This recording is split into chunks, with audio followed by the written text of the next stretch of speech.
London ನ Lambeth ನ river Thames ಪಕ್ಕದಲ್ಲಿ ನಮ್ಮ ಬಸವಣ್ಣ ಅವರ ಸ್ಟ್ಯಾಚ್ಯೂ ಇದೆ. ಈ ಸ್ಟ್ಯಾಚ್ಯೂನ ಪ್ರತಿಷ್ಠಾಪನೆಗೂ ಮುಂಚೆ ತುಮಕೂರಿನ ಸಿದ್ಧಗಂಗಾ ಮಠಕ್ಕೆ ತಂದು ಶಿವಕುಮಾರ ಮಹಾಸ್ವಾಮೀಜಿ ಅವರ ಹತ್ರ ಪೂಜೆ ಮಾಡಿಸಿ ಪ್ರಧಾನಿ ನರೇಂದ್ರ ಮೋದಿ ಅವರ ಹತ್ರ ಉದ್ಘಾಟನೆ ಮಾಡಿರ್ತಾರೆ. ಹೌದು, ಇವತ್ತು ಬಸವ ಜಯಂತಿ. ಒಂದು ಇಂಟ್ರೆಸ್ಟಿಂಗ್ ಸ್ಟೋರಿನ ನಿಮ್ ಜೊತೆ ಹಂಚ್ಕೋತೀನಿ. 2024ರಲ್ಲಿ ನಾನು ಬೆಂಗಳೂರಿಂದ ಲಂಡನ್ ವರೆಗೆ ಬೈಕ್ ರೈಡ್ ಮಾಡಿದಾಗ ಇದೇ ಜಾಗ ನನ್ನ ರೈಡ್ ನ ಡೆಸ್ಟಿನೇಷನ್ ಪಾಯಿಂಟ್ ಆಗಿತ್ತು. ಯಾಕೆ ಈ ಜಾಗನೇ ಸೆಲೆಕ್ಟ್ ಮಾಡಿದೆ ಅಂತ ಮುಂದೆ ಹೇಳ್ತಾ ಹೋಗ್ತೀನಿ. 2010-11ರಲ್ಲಿ ಲ್ಯಾಂಬೆತ್ ನ ಮೇಯರ್ ಆಗಿದ್ದಂತ ಡಾಕ್ಟರ್ ನೀರಜ್ ಪಾಟೀಲ್ ಅವರು ಲಂಡನ್ ನಲ್ಲಿರೋ ನಮ್ಮವ್ರ ಜೊತೆ ಎಲ್ಲ ಸೇರಿ ಬಸವಣ್ಣ ಅವರ ಸ್ಟ್ಯಾಚ್ಯೂನ ಮಾಡೋ ಇನಿಷಿಯೇಟಿವ್ ನ ಕೈಗೆತ್ಕೋತಾರೆ. ನಂತರ 2013ರಲ್ಲಿ ಅದೇ ಬಸವಣ್ಣ ಅವರ ಮೂರ್ತಿನ ತುಮಕೂರಿನ ಸಿದ್ಧಗಂಗಾ ಮಠಕ್ಕೆ ತಂದು ಪೂಜೆ ಮಾಡಿಸಿ ನಂತರ ಶಿವಕುಮಾರ ಸ್ವಾಮೀಜಿ ಅವರಿಂದ ಲಂಡನ್ ನಲ್ಲಿರೋ ಈ ಮೂರ್ತಿಯ ಕೆಳಗಡೆ ಇರೋ ಫೌಂಡೇಶನ್ ಸ್ಟೋನ್ ನ ಅಂದ್ರೆ ಅಡಿಗಲ್ಲನ್ನು ಕೂಡ ಹಾಕಿಸ್ತಾರೆ. ಈ ಮೂರ್ತಿ ಸ್ಥಾಪನೆಗೆ ದ ಬಸವೇಶ್ವರ ಫೌಂಡೇಶನ್, ಕರ್ನಾಟಕ ಸರ್ಕಾರ ಮತ್ತೆ ಭಾರತ ಸರ್ಕಾರ ಇನ್ನು ಸುಮಾರು ಜನರ ಸಪೋರ್ಟ್ ನಿಂದಾಗಿ 2015ರಲ್ಲಿ ಸ್ಟ್ಯಾಚ್ಯೂನ ಇನ್ಸ್ಟಾಲೇಷನ್ ಕೂಡ ಕಂಪ್ಲೀಟ್ ಮಾಡ್ತಾರೆ. ಅದಾದ ನಂತರ 2015 ನವೆಂಬರ್ 14ರಂದು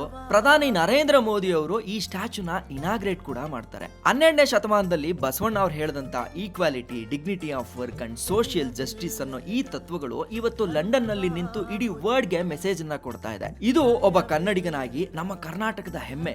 ಇವತ್ತಿಗೂ ಕೂಡ ಈ ಸ್ಟ್ಯಾಚ್ಯೂನ ಲಂಡನ್ ನಲ್ಲಿ ಮೇಂಟೆನೆನ್ಸ್ ಮಾಡ್ತಾ ಇರೋರು ಕೂಡ ನಮ್ಮ ಕನ್ನಡಿಗರೇ. ದ ಲ್ಯಾಂಬೆತ್ ಬಸವೇಶ್ವರ ಫೌಂಡೇಶನ್ ಅವ್ರಿಗೂ ಕೂಡ ಧನ್ಯವಾದಗಳನ್ನ ತಿಳಿಸ್ಕೊಳ್ಳೋಣ. ಹಾಗೆ ನನ್ನ ಬಗ್ಗೆ ನನಗೂ ಕೂಡ ಸ್ವಲ್ಪ ಹೆಮ್ಮೆ. ಯಾಕೆ ಅಂತಂದ್ರೆ ಕಾಯಕವೇ ಕೈಲಾಸ ಅಂತ ಹೇಳದಂತ ಬಸವಣ್ಣ ಅವರು ಹುಟ್ಟಿದಂತ ಪುಣ್ಯ ಭೂಮಿನಲ್ಲಿ ಹುಟ್ಟಿರೋ ನಮಗೆ ಜೂಜಾಡಿ ಹಣ ಮಾಡಿ ಅಂತ ಅದೆಷ್ಟೋ ಸೆಲೆಬ್ರಿಟಿಗಳು, ಕ್ರಿಕೆಟ್ ಪ್ಲೇಯರ್ಗಳು, ಫೇಮಸ್ ಸೋಷಿಯಲ್ ಮೀಡಿಯಾ ಇನ್ಫ್ಲೂಯೆನ್ಸರ್ಗಳು ಕೂಡ ಹೇಳ್ತಾ ಬಂದ್ರು. ಇದ್ರ ವಿರುದ್ಧ ಒಂದು ಕಾನೂನು ತರದಂತ ರಾಜ್ಯ ಸರ್ಕಾರ ಮತ್ತೆ ಕೇಂದ್ರ ಸರ್ಕಾರದ ವಿರುದ್ಧ ಮತ್ತೆ ಜನರಿಗೆ ಅರಿವು ಮೂಡಿಸೋ ಸಲುವಾಗಿ ಜೂಜು ಮುಕ್ತ ಕರ್ನಾಟಕ ಅಭಿಯಾನ ಅಂದ್ರೆ ಬ್ಯಾನ್ ಆನ್ಲೈನ್ ಬೆಟ್ಟಿಂಗ್ ಆಪ್ ಅನ್ನೋ ಅಭಿಯಾನವನ್ನ ಇಟ್ಕೊಂಡು ಬಸವಣ್ಣ ಅವರ ಐಕ್ಯ ಸ್ಥಳ ಕೂಡಲ ಸಂಗಮದಿಂದ ಲಂಡನ್ ನ ಲ್ಯಾಂಬೆತ್ ವರೆಗೂ ಕೂಡ ರೈಡ್ ನ ಮಾಡಿದ್ದೀನಿ. ಬಸವಣ್ಣ ಅವರ ಆಶೀರ್ವಾದನ ಏನೋ ಗೊತ್ತಿಲ್ಲ, 2025ರಲ್ಲಿ ಆನ್ಲೈನ್ ಗೇಮಿಂಗ್ ಬಿಲ್ 2025 ಅಂತ ಬಂದು ಇಡೀ ಭಾರತದಲ್ಲಿ ಬೆಟ್ಟಿಂಗ್ ಅಪ್ಲಿಕೇಶನ್ ಗಳು ಬ್ಯಾನ್ ಆಗುತ್ತೆ. ಈ ಟೈಮಲ್ಲಿ ಬಸವಣ್ಣ ಅವರ ಒಂದು ವಚನ ಜ್ಞಾಪಕಕ್ಕೆ ಬರುತ್ತೆ. ಸತ್ಯವೇ ಶಿವ, ಸತ್ಯವೇ ಶರಣು, ಸತ್ಯವಿಲ್ಲದ ಭಕ್ತಿ ಏನು ಫಲ ಕೂಡಲ ಸಂಗಮ ದೇವ.